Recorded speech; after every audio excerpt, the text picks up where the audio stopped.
샬롬, 목적이 이끄는 삶 20번째 시간입니다.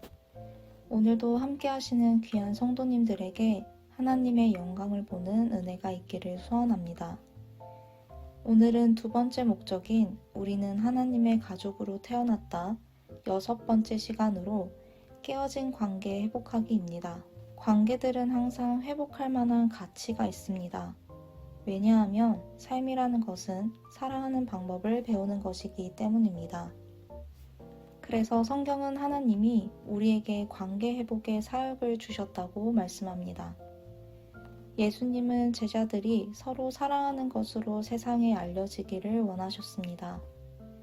바울은 고린도 교회의 성도들이 당파로 나누어지고 서로 고소까지 하는 것을 부끄러워했으며 교회 안에 누구도 평화롭게 갈등을 해결할 만큼 성숙한 사람이 없다는 사실에 충격을 받았습니다. 고린도전서 6장 5절 내가 너희를 부끄럽게 하려 하여 이 말을 하노니 너희 가운데 그 형제 간의 일을 판단할 만한 지혜 있는 자가 이같이 하나도 없느냐. 여러분, 만약 하나님의 복을 받기 원하고 하나님의 자녀로 알려지고 싶다면 중재하는 법을 배워야 합니다. 그래서 예수님께서도 산상수훈을 통해 화평케 하는 자가 복이 있다고 하셨습니다. 그렇다면 화평케 한다는 것은 무엇을 말하는 것일까요? 두 가지를 기억하십시오. 화평케 한다는 것은 갈등을 피하는 것이 아닙니다. 평화의 왕으로 오신 예수님은 갈등을 두려워하지 않으셨습니다. 화평케 한다는 것은 양보를 의미하는 것이 아닙니다. 예수님은 많은 문제들 앞에서 악한 반대자들과 대변하여 물러서기를 거부하셨습니다. 실상 예수님은 모든 관계의 회복을 위해 오신 분입니다.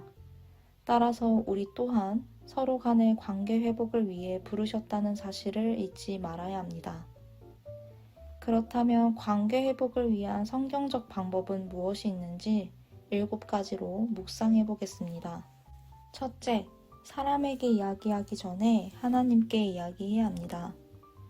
친구와 이야기하기 전에 먼저 기도한다면 하나님은 우리의 마음을 바꾸시거나 우리의 도움으로 상대방의 마음을 변화시키신다는 것을 발견하게 될 것입니다. 대부분의 갈등은 필요가 충족되지 못할 때 일어나게 되는데 하나님을 제외한 그 누구도 우리의 모든 필요를 채워줄 수 없습니다. 둘째, 항상 먼저 다가가십시오. 우리가 피해자이든 가해자이든 상관이 없습니다. 하나님은 우리가 먼저 움직이기를 기대하십니다. 사실 깨어진 관계의 회복은 예배보다 우선순위가 높습니다. 마태복음 5장 23절 24절입니다. 그러므로 예물을 제단에 드리려다가 거기서 내 형제에게 원망 들을 만한 일이 있는 것이 생각나거든 예물을 제단 앞에 두고 먼저 가서 형제와 화목하고 그 후에 와서 예물을 드리라. 서로의 관계가 왜곡되고 깨어지게 되면 지체하지 말고 즉시 갈등을 해결하기 위한 자리를 마련해야 합니다. 왜냐하면 갈등은 시간이 해결해주지 않기 때문입니다. 그리고 시간이 지나면 상처는 곪게 되어 있습니다. 사랑하는 성도 여러분, 항상 내가 먼저 손 내밀 수 있는 성숙한 그리스도인이 되시기 바랍니다. 셋째, 그들의 감정을 공감해 주어야 합니다. 의견 차이를 좁히기 위해서라면 어떤 시도를 하기 이전에 사람들의 심정이 어떤지 먼저 들어볼 줄 알아야 합니다. 즉, 사실보다는 그들의 감정에 초점을 맞춰야 하고 해결이 아닌 공감으로 시작해야 합니다. 넷째, 나에게도 잘못이 있음을 고백해야 합니다. 당신이 진지하게 관계를 회복하기 원한다면 우선 자신의 실수나 죄를 인정하는 것부터 시작해야 합니다. 예수님은 그것이 상황을 더 명확하게 보는 방법이라고 말씀해 주셨습니다. 마태복음 7장 5절 외식하는 자여 먼저 내 눈 속에서 들보를 빼어라.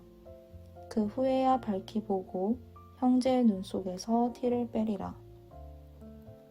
사랑하는 성도 여러분, 고백은 화해의 아주 강력한 도구가 되는 것임을 기억하십시오. 다섯째, 사람을 공격하지 말고 문제를 공격해야 합니다. 누구의 잘못인가를 가리는데 너무 많은 노력을 쏟으면 문제를 해결할 수 없습니다.